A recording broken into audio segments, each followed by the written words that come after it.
I'm so glad you're back. What's up? The sky. What's down? The ground.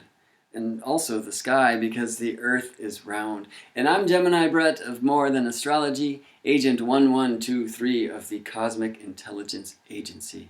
And this is Arts of the Chart, Chapter 3, What's the Matter? Care for a cup of astrology? And how? It's going to be a strange one tonight. I'm a little bit tea drunk, okay? Hey, a quick bow to my dear friend Eric Deutsch, who you're hearing, though briefly, at the beginning and the end of these chapters on piano. Eric's a brilliant man and a wonderful musician. You can find him at hammerandstring.com. The song is called Moon Man, and that particular recording was created for my niece Whitney to be born to. Isn't that sweet? What a man of the moon. And so am I. I'm a lunar dude. I was born at night. Nighttime is the right time. And so it is right now. Very intentionally, I hit record at 11:23:58 p.m.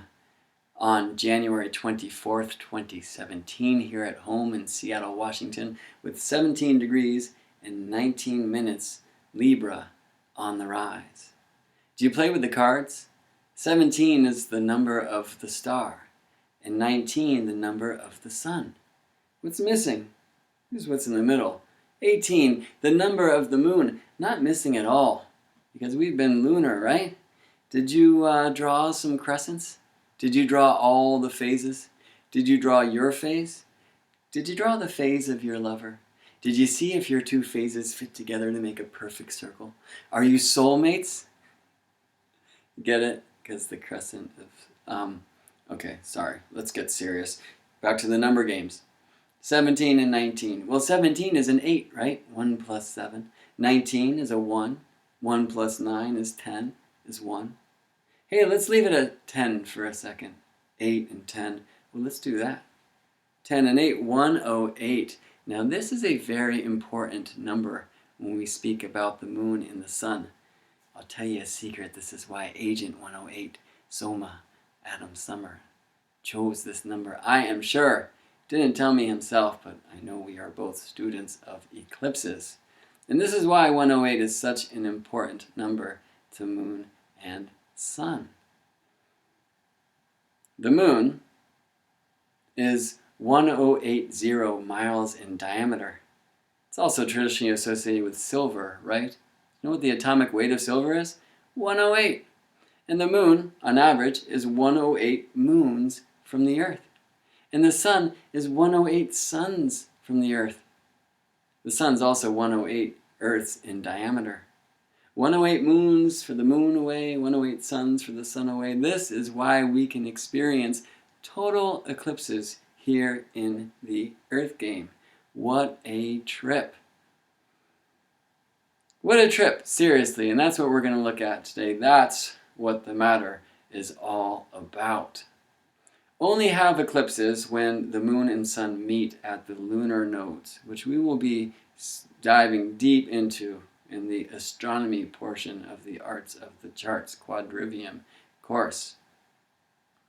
The nodes, and I'm very interested and very honored actually to be speaking to an audience that I understand is global, and a lot of you in Australia, because the nodes work in reverse between the north and the south hemisphere. Now that doesn't mean that they do so astrologically, but I often wonder. So maybe we will leave that for then, but it's something to speak about. You know, astrologically, many of us work with the nodes of the moon as the path of the soul. And I promised at the end of chapter 2 that I would speak about how I currently astrologize with the moon. And this I learned from Daniel Gemario at the Shamanic Astrology Mystery School. I spoke at the end of chapter 1 about the sun, about it being great mystery, or how I call it the key of the song. You know, we could get a bunch of musicians together right now and play. We could say, hey, let's play an A. And even if none of us played the note A, The trained ear would hear that that's the key we're playing in. That's kind of how I feel about the sun. Great mystery, we can't stare at it without going blind. It's easiest to see sunlight reflected in the moving lights, in the planets, especially the moon. Well, except for those 3 days of darkness that were prophesied. Those 3 days of darkness that happen every month when it comes to earthlings trying to see the moon, right? The day before, the day after, the day of, that phase we call new. Can't see a new moon. Why isn't it a no moon? When's the one time we can see a new moon? During a solar eclipse. Very interesting. Alright, so the sun is great mystery, the key of the song, your life force, your fuel. What about the moon? The sun, circle of spirit, the moon, crescent of soul. What does that mean? We've heard things like moon is mother. We heard Hermes say that. And the moon's often said to reflect our memory or our emotional needs, that it's the planetary body that speaks of feelings. Now, in shamanic astrology, the moon is called your lineage, or the mystery school that you've previously graduated from. The idea is that we don't come in as a blank slate. And the medicine that we bring in with us is shown in the sign of the moon. I'm a Gemini moon. So shamanic astrology says that I've graduated from the University of Gemini. This is why I call myself Gemini Brett. It's not the only reason. So I know I came from my mother, right? So if moon is mother, well then I came from moon. And what about memories? I mean, astronomically, this is definitely what the moon does, right? It's a memory of the sun's light. Think about a full moon, right? The sun light past the earth and is reflected from the moon back to the earth. It's this memory of sunlight. But memory also seems to speak about the past, or what I brought in with me into this lifetime. What about feelings, the emotional body? What are these needs? Are they perhaps a remnant of my experience before this lifetime? Or if we don't want to get into the whole reincarnation trip, simply my genetic predisposition? You know, the traits handed down through my ancestors? All this seems to speak of lineage. What about also the moon cycle you were born into? I'm a Scorpio sun and a Gemini moon, but the new moon before my birth was in Libra. I was born during the Libra month, and I find that to be very important. And also with the nodes, well, where was the solar eclipse, the lunar eclipse before my birth? When were the ones after? So we're not going to get too deep into the astrology now, but I present that. I'll say one more thing about the moon. She is the quickest teacher of our astrological art. She just moves so fast. I mean, the key, the sun, turned Aquarius a few days ago, and I can Aquarius vibe for a month for sure. But the moon, who just ingressed Capricorn some hours ago, she moves so quickly, every 2.5 days through the signs. So tracking her really helps us connect to the different archetypes quickly. Now, something I wanted to say before we get back to the launch pad and sacred geometry is thinking outside of the box, right? This shape. This is what this Arts of the Chart series is all about. Presenting fun games for us to ask these questions. Why? Why is the circle spirit? Why is the cross matter? Yeah, the box is very industrious. It's very much about separation. It's very strong too. We want to get into astrology as a song. Get a little bit more circle, yeah? More natural. More about the connections. And soon we will see how this shape, in a sense, is how the square and the circle meet. I'll leave that there for now. Now with the moon, I can get out and I can see just by its phase what signs it's in, if I know what month, what date it is, because that will allow me to know where the sun is, and then I can see in the phase of the moon the relationship or the aspect between moon and the sun. So if I know what sign the sun's in and I see the moon, I'll tell you what sign the moon's in. Kind of cool. I can also tell what sign the moon's in by its height in the middle of its day or a night.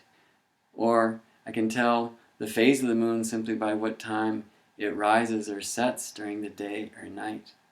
This is important, right? We often think that the sun is the light of day and the moon is the light of night. Well, how often do you see the moon during the day? It's an important thing for us to think about, but we want to do this without only thinking. We want to do this with our curves too. We want to do this feeling. So before I get lost in my mental games of sorting out what sign the moon's in, seeing what star it's nearby, seeing its phase and doing these calculations, I first open my heart and just receive the essence of the moon. Just feel what element the moon's in, right? What modality even. All right, so now we're getting a little bit ahead of ourselves in astro vernacular. We better get back to the pad. So break out your compass and rules. We're going to need that rule today. Now, speaking of, the line, or actually the line segment, which has, of the one, two ends, 2 points. Now check this out. If I take a line with 2 points, I could have this point orbit about this one. And what's going to happen? I make a circle, right? Well, what if this point orbited about this one? Make another circle. And what's the shape in between? The vesica. The womb of creation. Today, we're going to find our way into the center of the womb. It's not something we can do with the compass alone. So join me, folks. Let us descend from the circle of spirit through the crescent of soul down to earth and the cross of matter. Can you see it here? Well, the quest is to find the center of the vesica. When we draw a circle with the compass, we know where its center is because we start at source. We start at source. So we know where the centers of the 2 circles are here, spirit and soul. But where is the center of the mandorla itself? I can approximate, but how can I find it? Well, 2 lines will get me there. And one is the line of centers. We know where the centers of the 2 circles are. And we bring the yang, or the spear, to this yin, holy party. We can connect the line of centers. And can we use the square just to find the perpendicular? No, against the rules. But we can. If we find our points here at the tips of the vesica, connect those to make a cross. And that cross will dial us in to the overall center of the shape. The cross of matter. And yet, we saw this cross of matter as it is drawn in the astrological glyphs. Same distance for the vertical as for the horizontal. Not the picture here, right? So I have to shorten this horizontal line. And we'll do that by using the compass. So we'll set the compass to the radius, the ray, of the center of the shape to either center of the original circles. And we'll draw a circle like that.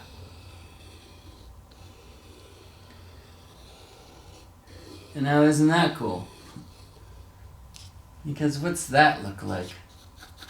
Just shade it in to help it out a little bit. First of all, the medicine wheel, symbols for Earth, and we could draw 4 different colors here, the 4 directions, 4 seasons, etc., etc. And we'll look at that more maybe in chapter 4. But don't we see this human eye in the center of this shape? And isn't that amazing? Because this symbol for Earth in the astrological symbolism, the cross of matter, within the circle of spirit. Well, doesn't it feel true that we indeed are spiritual beings having an embodied earthly experience in matter? And here on earth, where we can see with the human eye, feel with the human heart, think with the human mind, these great symbols for spirit, the sun, and moon, the soul, are the same size. This is the great teaching of a solar eclipse, or lunar eclipse, that also shows us shadow of Earth. And another time we'll speak about these lunar nodes, where eclipses happen. But only here on Earth, with the human eye, can we see this symbolism of spiritual sun and soulful moon are the same size, that indeed the soul, by adaptation, is a reflection of all that is.